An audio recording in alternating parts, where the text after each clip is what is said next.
Nation. It is the off season, but it's a different feel this time. It's a different feel. We are the defending champions. And now we're usually, when we talk about the draft, and I'm a big draft head, and obviously we're going to talk about you and what you do. It's usually, who's going to be the, piece that can help us get to the next level and all this. But now it's like we can sit back and enjoy the process. So it's a beautiful feeling right now for Knicks fans all over the place. We enjoyed the parade yesterday. Everyone had a good time. It seemed like it was just wonderful. Vibes are great in New York. But my guest today, helping me, do a little preview of the NBA draft is my guy Al from No Ceilings. Al, what's going on, man? You asked me right before, like when we came on, how are you doing? And I don't really know what to say. I can't really put it into words how I'm feeling right now. It all feels surreal. I think like everyone who's a Knicks fan, it's a weird mix of emotions. It's a lot of joy. It's a lot of I actually cried a little bit when everything went down, thinking about how I became a fan, thinking about my dad, thinking about my upbringing, all that stuff. So it's how am I doing? I don't know. But I feel awesome. I feel great. I feel electric. And like you said, the tenor of our conversations today is going to be a little bit weird. We're used to looking for either the next superstar who's going to lead the future of our franchise, or another piece that's going to be additive to finally get us over the hump. And now we're here talking about who else wants to be a part of New York Knicks championship culture. Who else is ready to be a part of the defending champs is where we're at now. So that's my long answer. I'm feeling great, and I'm really excited to talk some draft. Yeah, man, it really is a different feeling because this time it usually is stressful because either we lost in this round or, we just came off a 50 loss, 60 loss season. And you're like, all right, who's going to be the next franchise player 2019? Are we going to get the number one pick? And we dropped the three. All right, RJ Barrett, is he going to be the franchise? Or even going back to when it's Porzingis at four and we had no clue who this guy was. Then he starts doing good, and then he gets hurt, and then we all know the fiasco that happens after that. But now it's crazy because they've had a lot of misses from the Knicks as far as we can go back to Kevin Knox and Frank Ntilikina, and a lot of guys that are not even in the league anymore, and the fact that the Knicks have been able to get past that and build the team the way they've done unconventionally. Because listen, a lot of the great teams we've seen that win championships, they build it through the draft. Yeah. And the fact that they were able to do it the way they have, piece together, get these free agents here and do that, it's remarkable. Especially like I said, a lot of the guys they picked were colossal bust. And we, like I said, we could go through all the names, but but it's just a testament of what the front office is being able to do, be patient and really do their job, really well. And it's just I'm just like I said, super excited. I'm on cloud nine. Like I said, usually with the draft, you're trying to figure out, all right, who's going to be that. But this time it's like you sit back, you just enjoy, and all right, who's going to add to there's potential, back to back. And there's a lot of good players in this. But before we get into actually, with the Knicks and who they select, obviously this draft, Al, and you've been, you've done a lot of good work, you and your partner, Corey, who's been on the program before, shout out to him and the great team at No Ceilings. But this draft is obviously spicy. There's a lot of, a lot of potential, top players, franchise game changing guys, for you. So, for you, how has it been evaluating, those potential, superstar level players in the in this draft? I think number one, it's a really good question because the frame that we're looking at these players through is that we believe that a lot of them could be all NBA type of players, right? And so when we're talking about that level of a prospect, once you get to this part of the draft cycle, a lot of what we're doing is nitpicking. And I know a lot of people will hear that and be like, well, what's your problem? Why are you doing that? But the reason why is because we're trying to figure out, is one guy going to be a 10-time, first team all NBA guy, or is the other guy going to be a 4-time first team All NBA guy. This is what we're potentially talking about, and the level that we're talking about when it comes to these prospects. So it's been a really big challenge, and it's been hard. And the wildest thing is, like, the biggest wild card that we have right now is that we're a mere days away from the draft, and we're hearing real smoke that things are not determined yet in terms of who's going to go number one. And then depending on how that might shift, what happens at 2 and 3 and 4. And there's some wild names that we're hearing that could potentially go at 4, at 5, and at 6. So it's a tough, wild season that we're in right now, and the type of smoke that we're hearing about how teams feel about certain players. And then we have all of our like dark horse last minute guys who are rising up draft boards, where teams are meeting with late in the process and are getting swayed a little bit. All of that's happening too. So to answer your question, we really are splitting hairs right now, and especially on our end, independently. Like, we generally have an idea of what we feel about these players and where we think they're going to go. But this is the NBA draft. This is sports in general. Anything can happen. And the unfortunate thing for us is people who are trying to predict what's going to happen. It sucks that like days before the draft, we're hearing all this smoke about things turning and changing and people going all over the place for last minute meetings and all this stuff. So it's been wild. It's been a lot of fun still. But all I'm going to say is this. If you like the NBA draft, buckle up, because I think this first round is going to be wild, and we might see some stuff that we probably didn't think we were going to see even up to like a week before the draft. All right, so obviously it's smokescreen season. You just mentioned that before, and we're hearing everything possible. Obviously there's teams that are going to use that to try to hopefully get their guy at a certain spot. They don't want to reach up too high or whatever. So what's the smokescreen that has you how Windhorst did the thumb, with what's the biggest one that has you really thinking a lot, the biggest smokescreen? I mean, there's a lot. There really is a lot. We're hearing about, and like, I just don't want to say too much, just because, Mm-hmm. we want to be respectful to, our sources as well. But just like hearing about teams meeting with players late in the game. We just did a podcast with Kareem Lopez, who is a guy who people feel a lot of different things about. And, when we did our pod with him, he was in a hotel room in Dallas.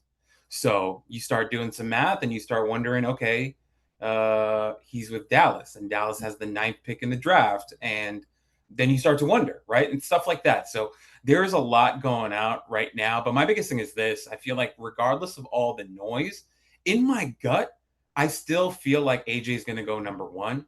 Yeah. I really, really do believe that. But,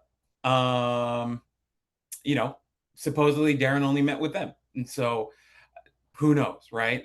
Anything can happen, but I feel pretty good and strong about that conviction. But if it was me, honestly, AJ wouldn't be my pick at number 1, as much as I love AJ. And he's a guy that I've seen up close in person many times. I just saw him right before the combine as well. I think he's going to be a phenomenal, phenomenal NBA talent. But someone like Darren Peterson, like, I think he's just so tantalizing as a prospect. And my thing with him is, like, I know he had a weird season and everyone's talking about it, right? Weird season, didn't go out.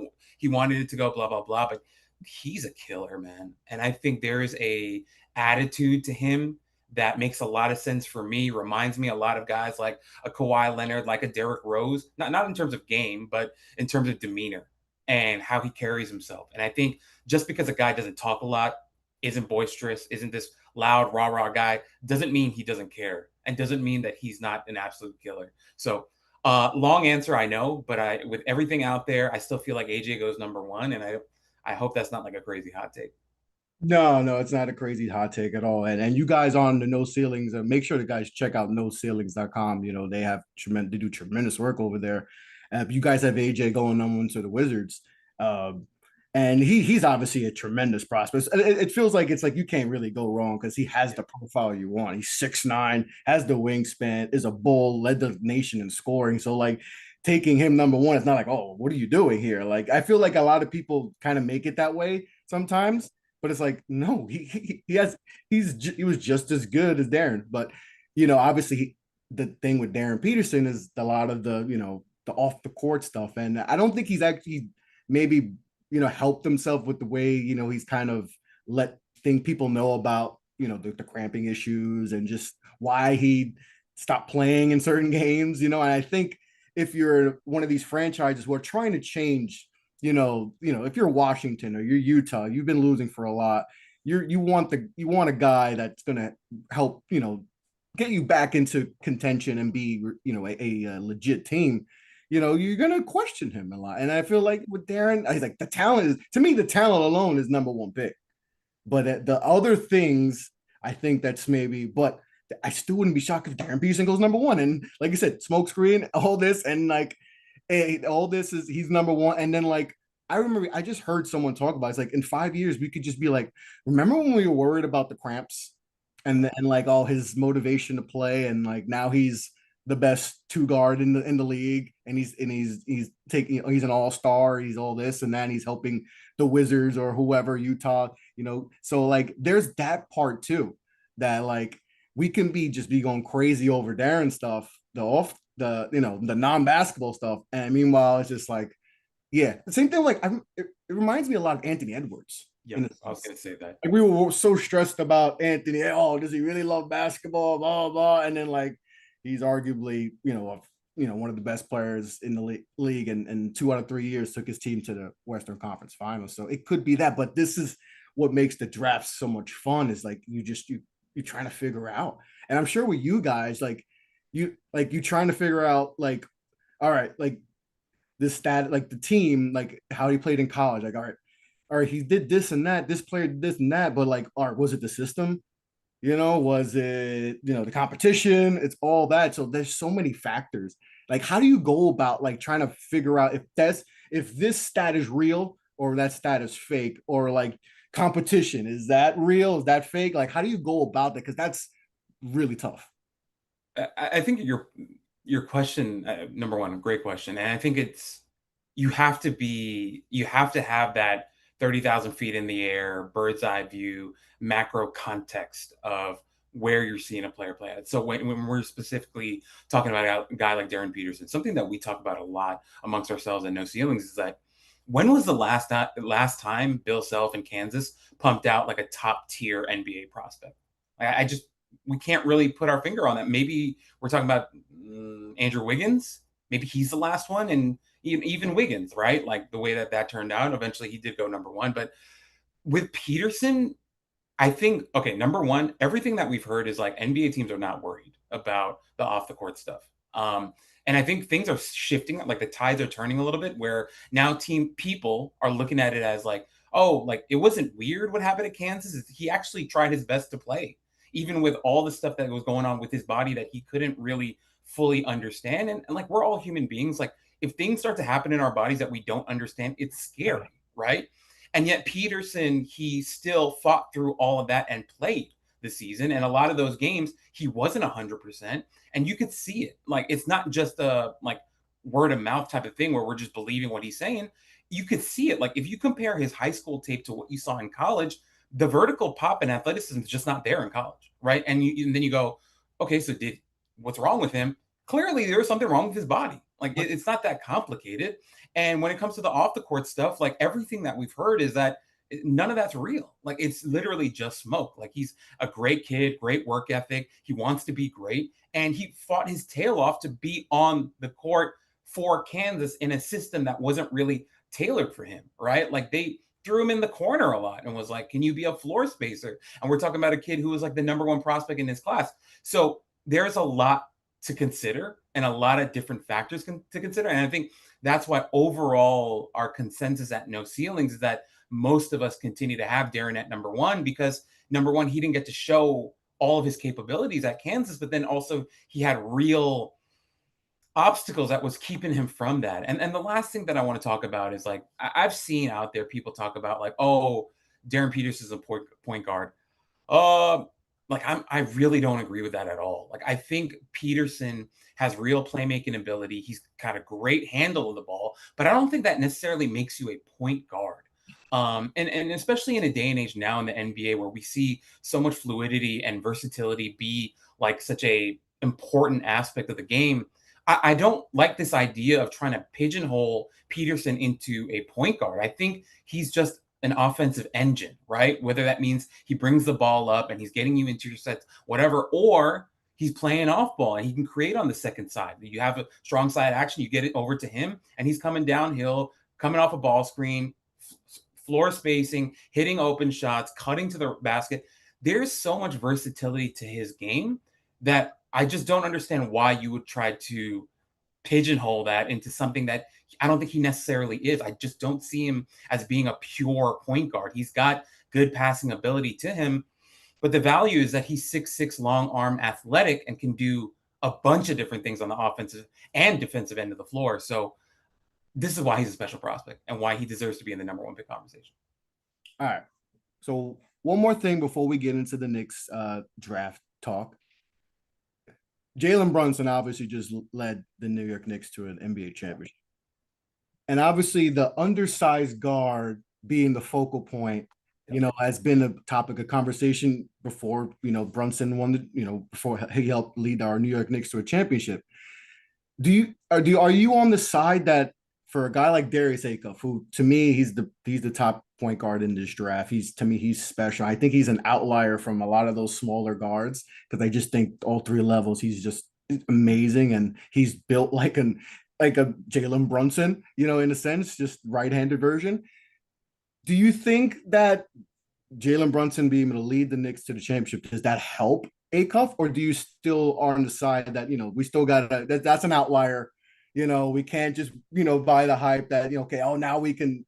So do you think this helps Acuff in a sense, or are you still indifferent about it? I'm going to say yes and no. The reason why I say yes and no is because, to your point, Brunson is kind of a one of one. And the thing that I love about the story of Brunson is that he is a huge inspiration now to guards that are 6'2" and under, right? Everyone, obviously the Becky Hammond stuff, the Paul Pierce stuff, everyone was always saying, a lot of people, even guys like J.R. Smith and whoever, saying that, it wasn't really possible with Brunson. So yes, he is an inspiration to smaller guards. With Acuff, though, he is a little bit of a different type of player for me than Brunson. Like, Brunson is so effective around the rim, in the post, even as a small guard, the mid-range stuff. Not to say that Acuff doesn't have that, but Brunson has it at such an elite level with the balance of the footwork, him playing off too. He's so good at that and getting the guy off on his hip and, creating off of that. Not to say that Acuff can't do that, but then also, like, Acuff is a freak. Like, he's a guy that I got to see, obviously, at the Hoop Summit before, and then right before the Combine, saw him at P3. And I think I said this to you on your pod, but like, seeing him at P3, it looked like he had taken the Captain America Super Soldier Serum. Like, he was absolutely ripped. Like, his arms looked like they were going to pop. He's just in great, great physical shape. But on top of that, also Brunson, when he came in, and this is something that Corey says all the time, like, Brunson came in at 200 pounds, right? And Acuff's at right about 180 right now, but also Brunson came in with some years in college, so Acuff can get there. I don't know. I think it's interesting. I don't have Acuff as my PG1, but I have him top 10, obviously. I think at the same age and at the same stage of their developments, man, Acuff really showed some mature playmaking this year as a freshman. And coming into his freshman season, there were kind of questions about that. Was he just going to be this ball hog who's going to take all the shots, blah, blah, blah? That wasn't the case at all. He was a really good playmaker for that team. And obviously, he's probably the best lob thrower in this class with his ability to do that. So, Acuff's a little bit more of like a playmaker. But he's another versatile guy. Like, they had him running off pin downs and screens all over, and he can shoot off the dribble, off the catch, off movement, and then he can pass. So there's a lot there. I just don't think his free throw line in is at the level of Brunson, maybe 2-3 levels below Brunson, in my honest opinion. But Brunson is the inspiration. And if you're an NBA team that believes in Acuff, then you look at Brunson and you go, maybe we can help him develop to get to some facsimile of that. Yeah. And one thing I love about him too is he just has that dog in him. Like, he has that in him. And that's why I think he's going to have success in this league. Whether, how far he goes with these all-star or NBA that's one thing. But I'm very confident he's going to be a pro for 8 for 10 plus years. Like, I'm confident that he's just going to be at least at worst, he's a microwave guy coming off the bench. But I'm very confident he's going to be good. I know the defense is kind of suspect, Yeah. but you built, listen, it's like Brunson. Brunson isn't, you're not Gary Payton out here. But if you build the right pieces around him, he Yeah. could do some things. So that's going to be interesting to say. All right, so let's get into it. We talked about a lot of these guys on my pod. So, well, obviously, let's talk about, we got the 24th pick, we got 31 to 55. We're going to talk about a couple of three guys at 24 that could possibly be there, for our New York Knicks. Like I said, it's still a great feeling knowing that we don't got to stress too much about, the draft and this. We could, chill. But this guy, when we talked about, Zuby Ejiofor, he is obviously a name that a lot of Knicks fans have been, if you're from the New York area, you know about him. St. John's, what he did the last few years, just being an absolute bulldog, for the Johnnies and helping them, have a lot of success these last few years. But Zuby is a guy who's has the measurables, had a tremendous combine with the shooting splits. He was, you would have thought he was Dirk out there. He looked great. So Zuby Ejiofor, at potentially at 24, how do you feel about Zuby Ejiofor potentially being a New York Knick? A couple of things. Number one, it's starting to feel like he might not be there. No. At one point, he was like mocked, not with the 24th pick with the Knicks. It was like 31. Yep. Or even going lower, in the 30s. Now, like I told Knicks fans too, I'm like, I don't know if he's going to be there at 24. He might go higher, especially with all the guys that are going back to school and stuff. That just made his stock go up. Yep.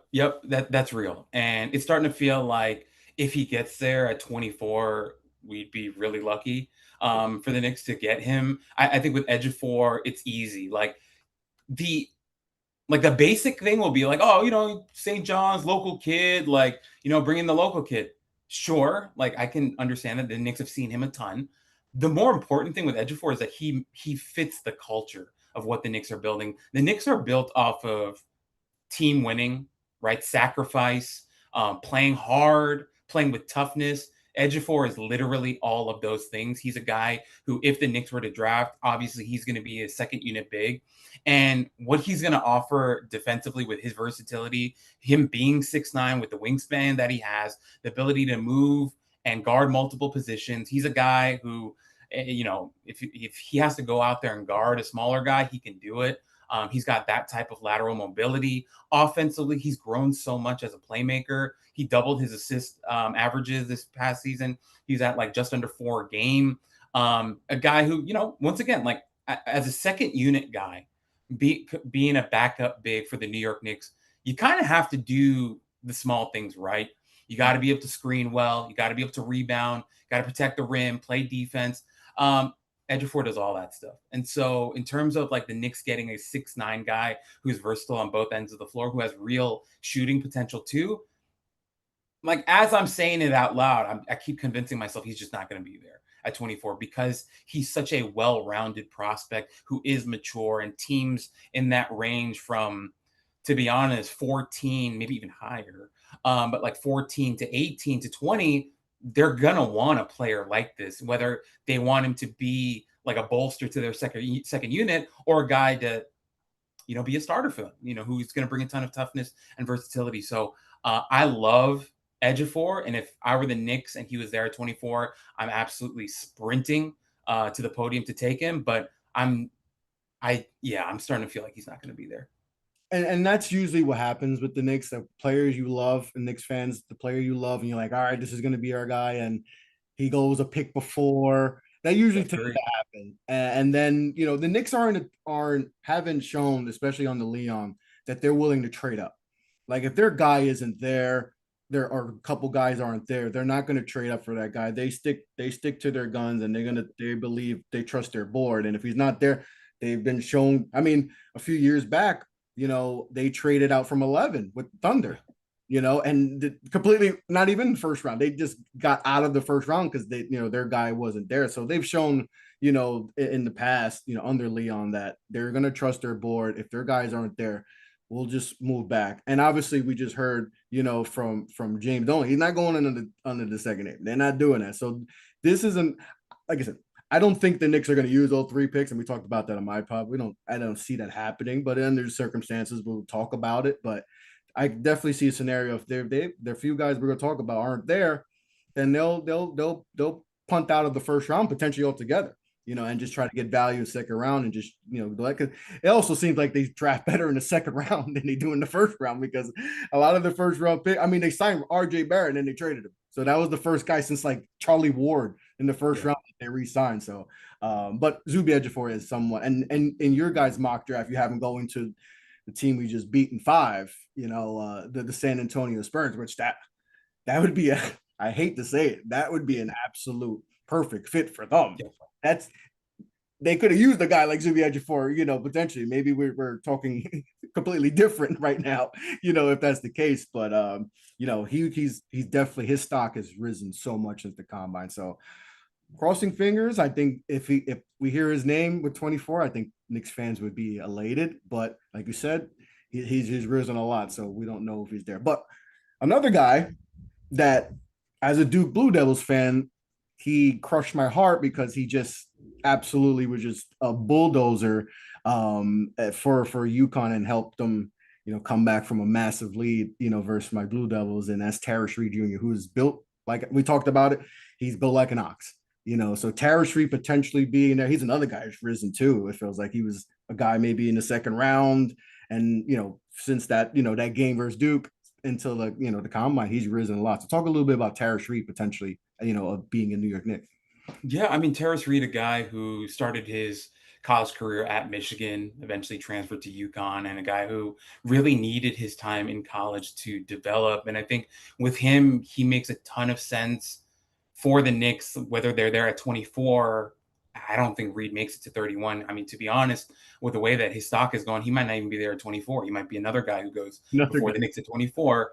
But a guy who became an absolute monster around the rim, dominant, finishing everything around the rim, but also really grew as a passer. This past season, he had a 17.8% assist rate for a guy who was just looked upon as this big bruising center. But he was able to do that, and you saw that in the tournament and the run that UConn had. He really was able to showcase his ability, obviously, to be a screener coming downhill, finishing at the rim, but also his ability to protect the rim and play defense and pass the ball. These were things that he really needed to improve upon during his time in college, and he became a really, really important part of UConn's success. And now, when it comes to specifically the Knicks context, we don't know what's going to happen with Mitch, right? This is kind of the $1 million question of our offseason. What do we do with Mitchell Robinson? And if it becomes a situation with what Dolan has set out to the public, if we can't bring Mitch back, then Reed becomes that much more enticing because he's got good size. Like physically, he is already ready for the NBA. And another thing, Corey got to spend some time with him out in New Jersey, watching him in workouts, whatever. He might be a shooter, which is kind of the wild thing too, where he might eventually develop into a decent shooter. And that's something right now with the league where guys who can shoot from the outside, especially bigs who can shoot from the outside, become very valuable because you're adding an extra wrinkle when you have to cover ball screens and all that. So I think with Reed, I'm not saying he's going to be a shooter, but it's a part of the equation. And if he adds that with his size, the fact that he finishes everything around the rim, the fact that he's a rebounder, the fact that he's become a much better defender during his time in college, the Knicks would be really ecstatic, I think, to get him. And whether he's going to be their backup big or a third big, whatever role he comes into, I think he'll be ready. And the fact that he spent time in college makes him that much more enticing for a team like the Knicks, who might not be looking for a project when they're drafting a big. And I don't know. I might be in the minority when I say this, but I know Hukporti had some really great possessions in the finals and he did some good stuff. I'm still not a big Hukporti guy. I just don't really love some of the processing stuff with him at times. And like, I wish he was like a slightly better rebounder and all that stuff. I know he gets blocks and all that stuff too, but even defensively, so prone to fouls and silly mistakes. And so, I don't know. I would lean heavier towards the Reed minutes rather than Hukporti if they're both on the squad. But yeah, that speaks to how good of a season Reed had and how important his development was over the last 4 years in college. Yeah, and why the first two guys I talked about were going big centric. It's like we mentioned before, Mitchell Robinson's impending free agency, and like we said, James Dolan said not going to second apron, and that's going to be a big thing, And I think even with that, even if they did bring Mitch back, I still think, like you said, Huck has moments. He had some nice block shots, but then there's two fouls in a couple minutes, and there's still some feel that he's still working on. Like I said, he's only a second year, so second year in the league, right? So he's still figuring some things out. But having another big, we've seen this. You need size in this the NBA. You need guys who are bold. You need strength, and a guy like Reed is. I mean, like I said, he's gigantic, and listen. I talk about this religiously with the Duke.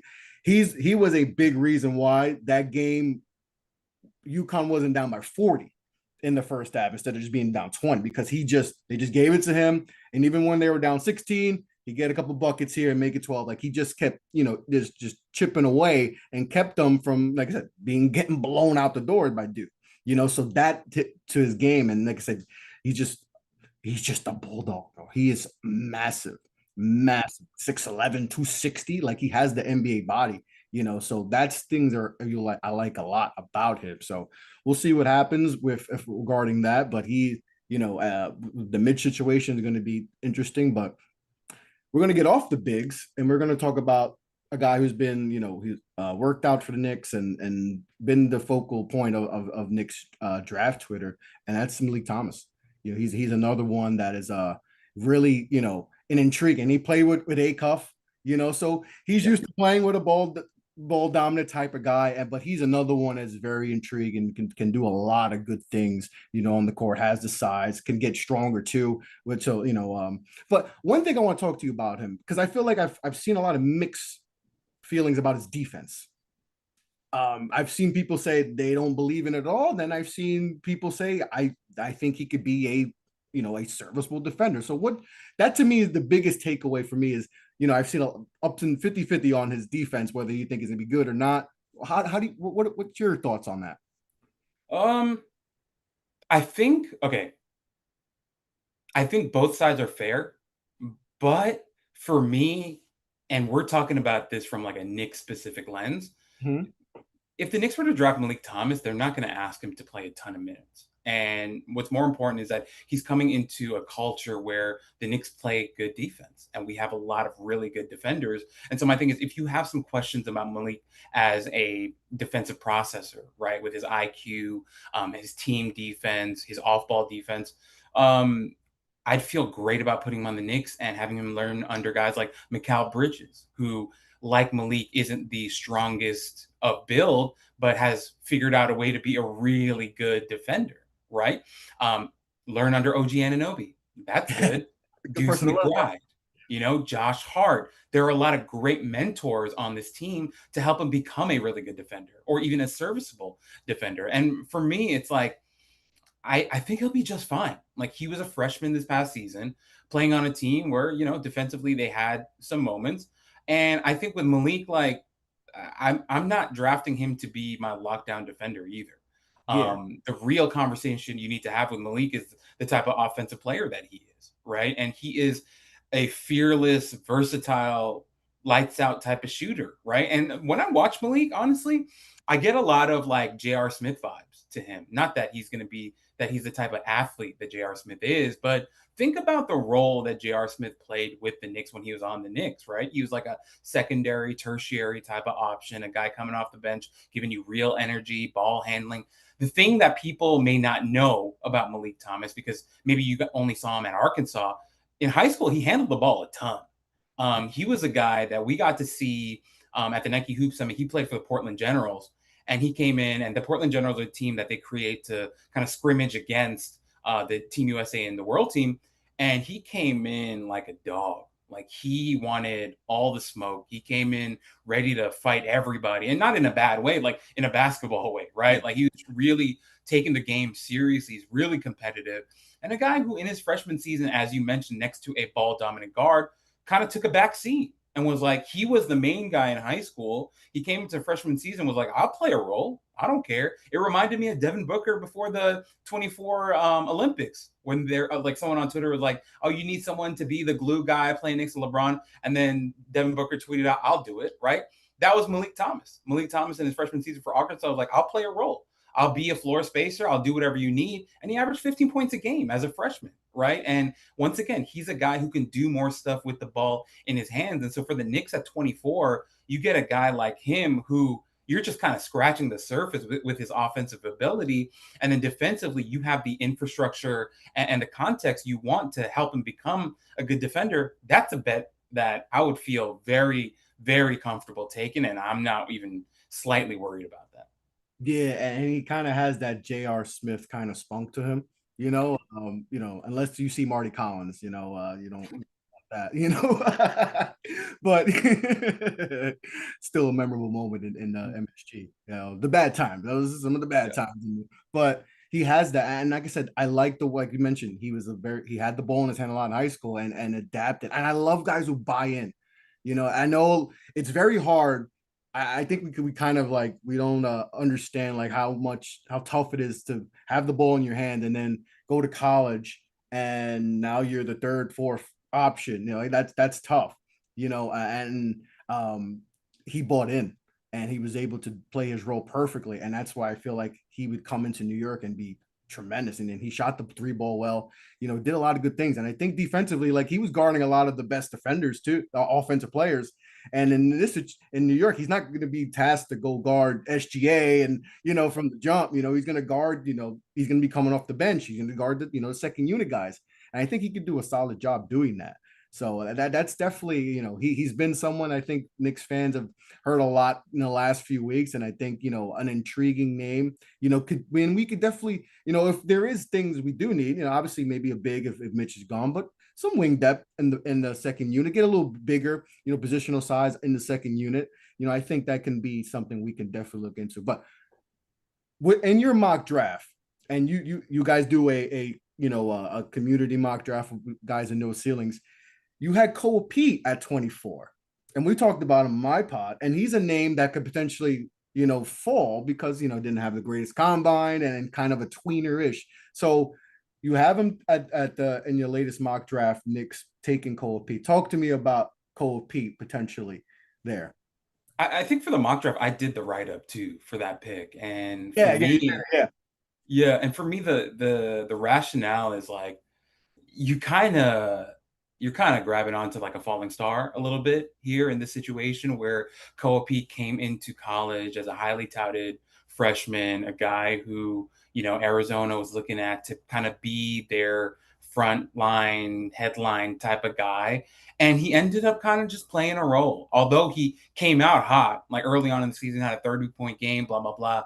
But eventually, like, he kind of became a part of that team, right? And he really let Braden Burries do his thing. And they had Karchenkov and Jaden Bradley and Krivas. That was a loaded roster. And he really was down to like play a role. And the thing with Pete that I love is that he's NBA ready in terms of his physicality. Yeah, He's a guy that plays really tough. Obviously, the bloodlines, NFL offensive lineman in his family, like he's got great genes. And so he's a guy that I'm looking at as he's kind of like this. Maybe he's like a little undersized as a 4, but a guy who's going to play really physical, a physical brand of basketball. And guess what? The Knicks play a physical brand of basketball. The thing that I hated about the NBA Finals is that everyone wanted to talk about how physical the Spurs were. And I'm like, are you guys crazy? Like, we have Jalen Brunson, the most physical guard in the league. We got OG Anunoby, probably the most physical wing in the league. We got Josh Hart, who lives and breathes off of physicality. Mitch Robinson, Karl Anthony Towns. Everyone wants to clown on Towns, and yet you look at him and he's an elite rebounder, which I'm sorry, guys, but you got to be physical to be an elite rebounder. And he plays through contact, gets downhill, takes 1 million free throws per game. So you're absolutely tripping if you think that Karl Anthony Towns is not a physical player. Anyway, sorry, I had to get that off my chest. The Knicks are a very physical team. Al. Let them know, Al. Yeah, we're an extremely physical team, and all they wanted to talk about was the Spurs. Koa Peat fits right in. He plays a physical brand of basketball. He's a guy who doesn't need the ball in his hands all the time. I get it. for everyone who's catching up now to the draft, you're going to look at some of the videos at the combine and watching Koa Peat shoot. That stuff's terrible. Like your eyes will bleed from watching it, but you have to understand the context. Like his agency wanted him to reform the jumper. You know, they wanted him to start from the bottom up, and the timing of the combine was just not good timing. You know, and he was, you know, early on in the process of reconstructing the jumper, so it looked terrible. What the final product will look like, I don't know. Where it's literally a coin toss. It could be awesome, or it could be the worst thing ever. Nobody knows because he's in the process of reconstructing all that. So that part I get is scary. But if you look back in the fall, a lot of people were mocking him in the top 10, and there were some people mocking him in the top 5. And for the Knicks at 24, coming off a title, you grab a guy with that type of pedigree who you know is not an ego guy, he's a selfless player who's also a good passer that I forgot to mention. Adding that type of culture piece to a team that cares so much about culture and toughness, that's kind of a match made in heaven for me. And he fits like you said, he fits the culture because he's strong. Yeah, he's strong, and I just feel like the Knicks are just gonna. We have an identity now, right? And we have championship identity, and we've showed it, and it's physicality. And that's one thing. Listen, the Koa Peat, the shooting, and all that. Obviously, that's a thing. But one thing he's physical. yeah. So he would come into this New York Knicks team being ready to, to throw bows. He's gonna throw bows, and that's the one thing you'll get out of him. Yes, but if you can eventually get him in a few years to extend the shot and get it going. I mean, like you said, beginning of the year, he was mocked. He was the 5th guy, right? We all know that the top 4, the big 4, the 4 horsemen. And he was like, hey, people were like, oh, no, there's a 5th one. There's a 5th horseman. So, like, to get that at 24 would be listen, he was a part of Arizona's great run to the Final Four, big part of that, so like he's someone that if you get him around in this range, I mean, that's absolutely tremendous. So obviously we got 31, the 31st pick too, which is I think a very good pick to have, first pick and then the second round. Throw me some names that you like that could potentially be there. We talked about, like I said, on my pod, we talked about like Onyenso, the big man. If all the bigs are potentially there's still you can get some quality bigs. And if you don't know Onyenso, he did, bring back my Duke Blue Devils again in the ACC championship. He blocked like 7 of the potential number 2 or 3 pick in Cam Boozer shots. Like he gave him trouble, in that game. So that's one. So throw me some names that you potentially like if in that 31 range. Well, first off, like you bringing up Onyenso is important, right? Because I felt like he might be there at 53, and now I'm not sure, right? Like he might go a little bit higher. So maybe you got to reach a little bit at 31 and take him there. But a guy, to your point, averaged 3 blocks per game, he had like a 2% steal percentage too, which is important for a big like him. He's not just like a pogo stick in the paint who's just going to try to block everything. He's a real defender, a real deal defender, 6'11", giant, powerful. Like there's a lot to like about him, and a lot where you kind of go like, okay, if we lose Mitch, maybe Onyenso becomes our guy that we kind of invest in, and he becomes our next Mitch as like, he offensively, there's pretty much going to be nothing there other than have him set hard screens and be a vertical threat at the rim. But defensively, he's going to give you a lot. A couple of names that I'm thinking of there. I tried to get like a good batch here of guys that I've been thinking about. The first one, you mentioned some size on the wing, and there are 2 guys that I think could be interesting options, but they come with their warts too. And the first guy is Alex Karaban. Karaban's not my favorite player in this class, but look, he's a winner. And the thing that we're learning about winning is that like there is a gene to it. There are guys that just know how to win, and I think with Karaban, he's won so much in his time in college, and the fact that he's a pretty decent shooter, a guy who I think he was right around like 35-36% from outside, but he's one of these connective players, right? And if you're looking at him at 31 to be a bench piece, a guy who when you throw on the floor, he's going to know what to do, decent passer, decent rebounder, going to be able to space the floor, handle the ball a little bit. He's just like an interesting wing option to a team that cares about winning, and he could just add to that winning culture. So I get it. It's not the most exciting prospect, but he also played a ton of minutes at UConn the last couple of years. And I think that's important because The Knicks play their guys a lot. I know a little less under Mike Brown, but still, like that cardio, I think, is a big part of things, and I think Karaban definitely has that. A big option at 31, who is not my favorite option, but is an interesting option, I would say, is Henri Veesaar from Yeah, a North lot of people in the Carolina. chat have been talking about Henri Veesaar. Yeah, Veesaar is interesting, right? I think my biggest gripe with him is I just don't think he's a good rim protector. And I think the Knicks, when they look at their bigs coming off the bench, that's something that they value. Obviously, being a vertical threat at the rim, hard screener, all that stuff. But I just don't love that part of him. I also think he's slightly overrated as a shooter.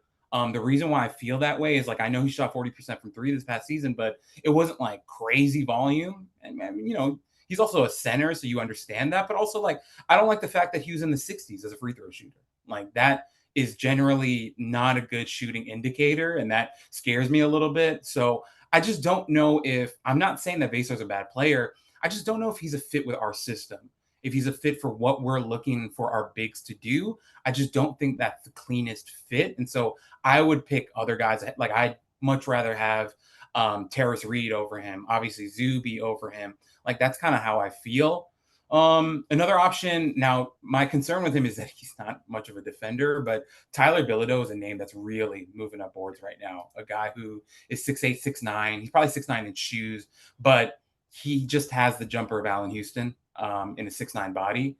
It's just he really struggles defensively, and he's a guy who, me living in California, I got to see him play at UCLA all the time, and being there in person, watching Coach Cronin just absolutely eviscerate him after misassignments on defense, like time after time, like seeing that so many times, I'm like, uh, the Knicks might not love that, but the fact that he is 6'9", can shoot the way that he can, and he's not just a standstill shooter from three. Like, he can shoot from the mid range. He can catch it in the mid post a little bit and do some stuff. Not that the Knicks would ask him to do that a bunch, but he's got some ability to do that.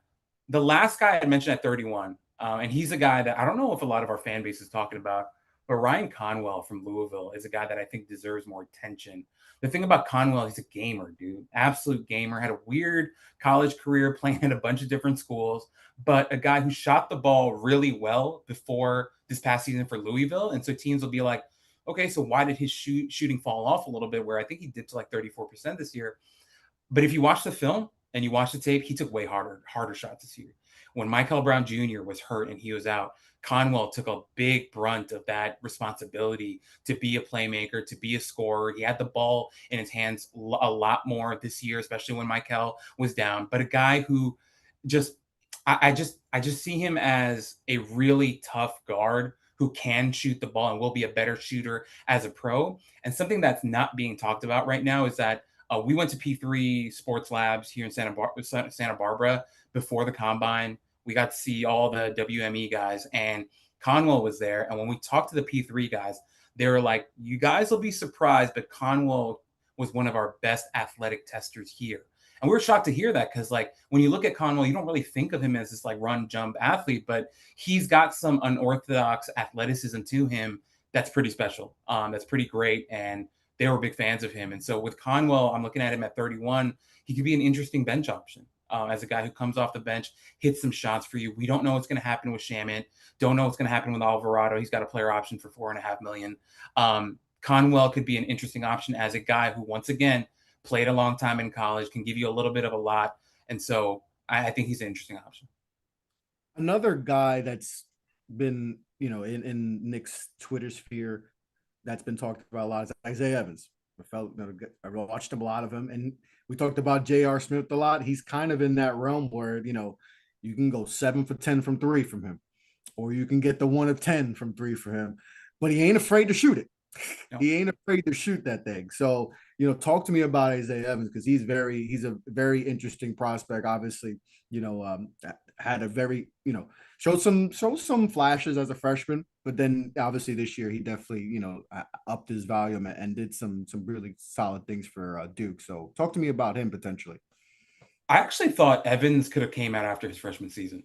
I think he could have came out and gone in the 20s. Like I I think really he thought, went higher potentially last year than he would go this year. Like there's a right. chance he could go in the second round potentially. I don't think so, but there's a chance. But I think last year he that with his stock, I think he kind of would have went in the 20s for sure. Yeah, I think part of it is like in year two, his shooting efficiency came down a little bit. But even to that, like, I think he's a real deal shooter. I'm not worried about it at all. Like, when you watch him shoot the mechanics on it, and he shoots like a really soft ball where it looks like, oh, like this guy can really, really shoot the ball. And so I have like mechanically, it looks great. And to your point, whenever we do like player film breakdowns with players and we do them with like shooters, all of them say the same thing. The most important thing for a shooter is confidence. And that's something that Isaiah Evans has in spades. He's not lacking confidence at all. He knows that he's a shooter and he's going to let it fly all the time. And so, him being a decent wing option for the Knicks makes a lot of sense. Now, people will look and be like, he's skinny as hell. Like, how is this going to make sense? Now, that's when I'll pump the brakes on you and let you know he might be skinny, but watch the film.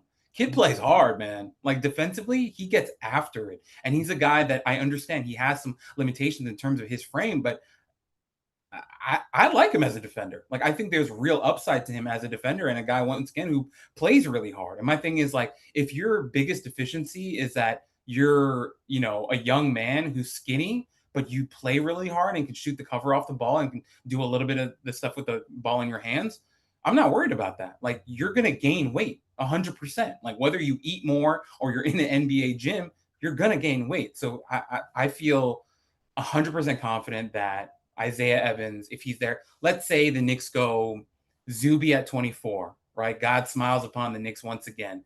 Zuby's there at 24 and Evans is there at 31. The Knicks take Zuby and Evans at 24 and 31. What are we talking about? Like that's an A+ draft for the Knicks coming off of a championship. So I'm right there with you. I think he's a really interesting option, and I'm not worried about that little dip in shooting efficiency this past season because I think mechanically he's a real deal shooter. Yeah, and what, especially with him and Sar last year at Duke, they were just pit bulls. And if you add him along with McHale, Deuce, all these great defenders, OG, he's just gonna get better. I'm still upset that he didn't put the hand up, quick enough, in that last shot. But I forgive. I'm over it. Not really, but I'm trying. It's hard. But he's definitely someone that I mean, like you mentioned, that pairing potentially of Zuby at 24 and Evans at 31 would be an absolute home run for Knicks. But a few more things before I let you go. We're here with Albert from No Ceilings, does tremendous work over there, co-host with Corey Tuluba, who's been on the program before. But obviously, 55 is, there's a lot of people can be like, it's a throwaway pick, whatever. But I still think you can get some type of value with this, on a two-way contract potentially. So I'll throw you one name before you go. And I might get some trouble with this as far as obviously Jalen Brunson was a second round pick. And everyone's going to try to figure out, like, same thing with Joker, right? Who's going to be that second round steal? And I'm not saying he's going to be Jalen Brunson. I'm not saying this, but he has a lot of the Jalen Brunson-ish to him that if there is that Jalen Brunson type player that you could find in the second round, this guy could be it. And that's Bruce Thornton. And I'm very intrigued to see how you feel about him. But I'm not saying he's going to be Jalen Brunson. That's one thing I want to say. But if there is that type that could potentially be that, and if you can get him at 55, well, better person to learn from than Jalen Brunson. Talk to me about that, because I don't think you got the same vibes with me, but that's just me just throwing a Hail Mary there. I don't hate it. I don't hate it because the one thing we know about Bruce Thornton, he's a bucket. Yeah. And I think with him, there's I don't know, maybe after listening to you, maybe I'm buying in a little bit because the value proposition at 55 is like, I get it. It makes sense. Like, we're not talking about spending a first round pick on him, but potentially getting him at 55. Because, like, I just don't think he's a perfect player, obviously. And, like, I don't want to say he's small because our captain is small, but, like, that's part of his eval as well. He's probably listed at, like, 6'1", right? So I get it. It wouldn't be – he wouldn't be my pick is what I'll say. But at 55, like, does it really matter? Like, that's what I'm saying. Why not? Yeah. If that's what I'm saying. At 55, we're the defending champs. at 55, we can do whatever we want. We want to pick whatever. We want to this guy, we can do whatever. But I'm just saying, if I'm just gonna go crazy off the wall, I that's just if there is that Jalen Brunson type in the second round, that underrated guy that maybe not on the Knicks, maybe he goes somewhere else. And I just love I just think he's just a bucket getter. He's just so good. I just think he could be that potentially. I could be wrong, and I'm fine with that. But I just feel like at 55, he could be that potential steal. I'll say this. I don't hate it at all. And once again, like if you miss a 55, you miss a 55. Exactly. You're going to sleep well at night. It doesn't matter. But I'll give you a counter. I have a guy who I think I really like, who isn't being talked about enough, who played for a major program, played in the Final Four, a guy who coming into the season I wasn't the biggest fan of, but by the end of it, I bought in full time, like all the way, is Jaden Bradley, a guy who played for Arizona, a guy who started his career at Alabama, had to transfer even in his first season at Arizona, was kind of, what is he? Is he going to shoot it? Is he just a defender type of guy? Blah, blah, blah.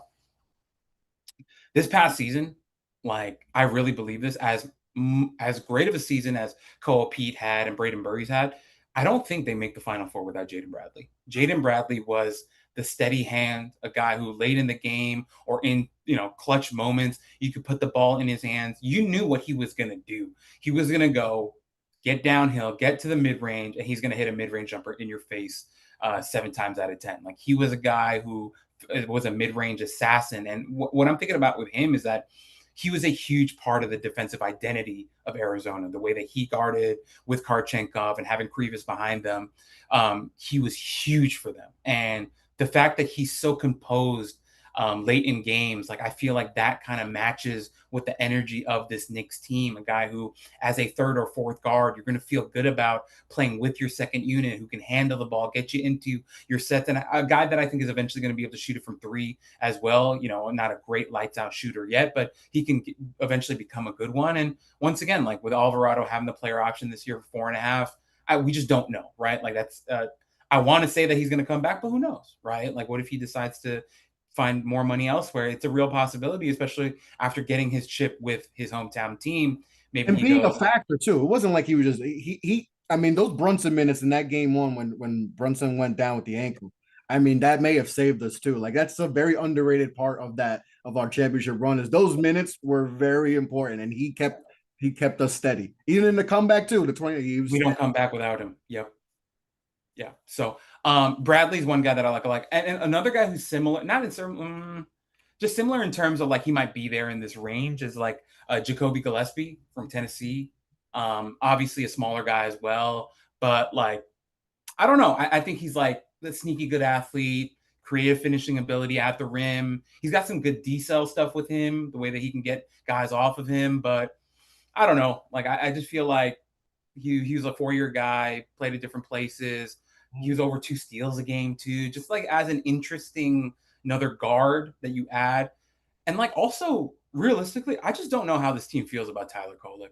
Like, maybe they hurts my thought, heart too, man. I love Tyler, but I feel the same. Like, we had those minutes early in the season where he was cooking, and it felt like, okay, they finally got him, and then it just, Mike Brown was just up, and I think I think they like him, but I think they're just like, all right, we're in championship mode. We can't try to develop guys on the go. We need someone steady, and that's why they got Alvarado. So I think they like him, but I think they're still like, okay, especially to be the backup point guard in case Brunson does go down. We don't know if we trust him quite yet. So there's still some skepticism probably with him, but I love Tyler. I'm on a Tyler hive. No, I agree. When Kolek was in the draft, I was like, I want him to go first round. I was like, all day, any day. I would love to flip it. Put Coleman in the second round, and if it was Tyler in the first, I would have been ecstatic. But I agree with that. And so we don't know, right, what's going to happen overall. But if they come back with Kolek and Alvarado, then I don't know, maybe Bradley doesn't make as much sense, or maybe he does, because he's a guy who could just play his role. So I like that one too. All right. So before we close out, and now I appreciate the time, and you're your stuff, bro, and that's why I've had you had you on the pod, and that's why I said I want you to come on the KFTV draft show to let the people know about everything about the draft process and all. But just throw me some names that maybe won't get drafted that you kind of like overall, not even just Knicks specific, but just some guys that you think that you like that potentially could go outside the top 60.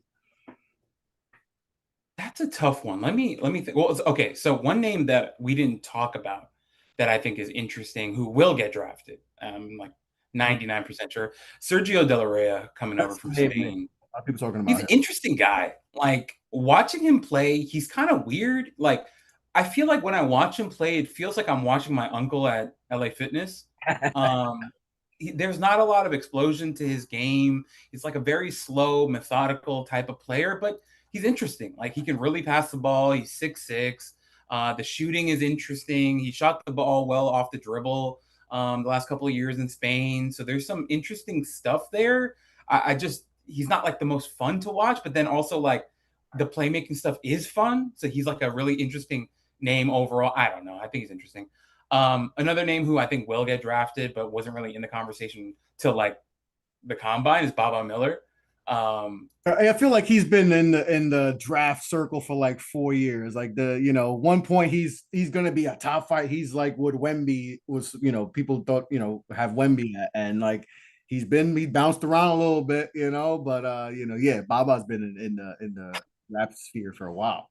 I mean, back in 22, we thought Baba was going to be a one and done guy. Like some people actually thought that coming out of Spain, and he spent 4 years in college with three different teams, finishing his time at Cincinnati. But he had a good year, and he finished averaging a double double, 13 and 10. There's some like interesting like shooting stuff with him. Like, can he eventually become a shooter? Like, he can handle the ball a little bit at his size. Like, there's like weird traits to him Yeah. where you go like, oh, could he be interesting? I don't know. I think Baba is a name to monitor. A couple more like Tyler Nickel. Oh, that's my God. He can shoot Yeah, that. you like him a He lot, can't do right? anything else. That man can shoot the basketball. I don't care. Don't do anything else, Tyler. He Uh, just shoot that thing. yeah, I think he's interesting. Obviously, a guy like he might go first round, but a guy like who had an ACL injury in Richie Saunders from BYU, I think he's a lights out player, man. Like I think he can not just shoot the ball, but like he plays with toughness. Like he can get downhill a little bit that people don't really give him credit for. So I think he's interesting. There are a lot of interesting names, and I don't really know. And like nowadays, like in the second round, all the agents like they pull their strings and they'll have some of their guys like go undrafted on purpose and all this stuff. So I don't really know who's not going to get drafted, but those are some interesting names that I've been thinking about recently. Guys like Dylan Mitchell, right? Like he's interesting, defensive guy, versatile, blah, blah, blah. He may get drafted. He may not. I have no idea anymore, but those are some guys that come to mind. Oh, the last one who Knick fans might feel, I'm not sure how they'll feel about him, but like a kind of like, because he's got such a fun like highlight mixtape and like a Trayvon Brazil type of guy. Like you look at him, pogo stick, a guy who, once again, you turn on his highlights, you go, oh, it's a first round pick type of guy, and yet I don't really know where he's going to end up, but a guy who is interesting. He's another one like like Baba like a few years back. Like I remember the Maui Invitational a few years back, and I was like, I remember talking to Steven Gillespie, your guy. Like I was like, this kid might be like a lottery pick. He's good. And then, he got hurt and then, things, but he definitely got some, got back to form and, definitely I think could be a potential second round pick, but he's definitely, he was another name that felt like he's been in the draft, sphere for a few years, but, definitely played good this year. But Al, I appreciate you, man. Appreciate you coming on the show and showing the Knicks fans, a little bit of what you do, the insight you've provided, and just the great stuff you guys do at No Ceilings, man. It's been a pleasure for you to come on the pod, and like I said, it's a different type of pod than we would have done maybe for the last few years, where we're really stressed out because we know, oh man, can we get a big? Who's going to help? Who could play alongside Brunson? Can we get a big? And that's going to really change and help. Now it's it's like I said, it's definitely a different fear. It's more relaxed. We're not stressed out, not tense. We feel good, You know, we trust the front office. We trust Leon. We officially trust him. You know, so it's definitely good vibes. You know, the draft's not going to be as stressful as it's been, you know, for a long time for us. So, but Al, I appreciate you coming on the show, man. No, I really appreciate it. Being a Knicks fan my whole life, and obviously following KnicksFanTV, loyal fan of everything that you guys do. Being able to be on the pod with you today is awesome. And like you said, it's a weird position to be in, thinking about the draft and looking at the draft in the way that we are now as defending champs. It feels amazing. And so, go Knicks. Yes, sir. Yes, sir. Let's go Knicks. Appreciate everyone in the chat, for dropping some names and coming on and for this last hour and just getting an understanding more about potential prospects, overall, and some prospects that we could potentially see in New York. I picked 24, 31, 55, who knows? They trade up, they trade down.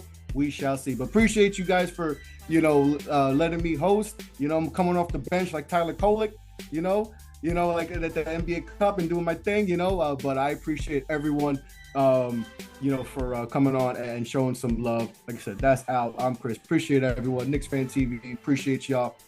Peace out, guys.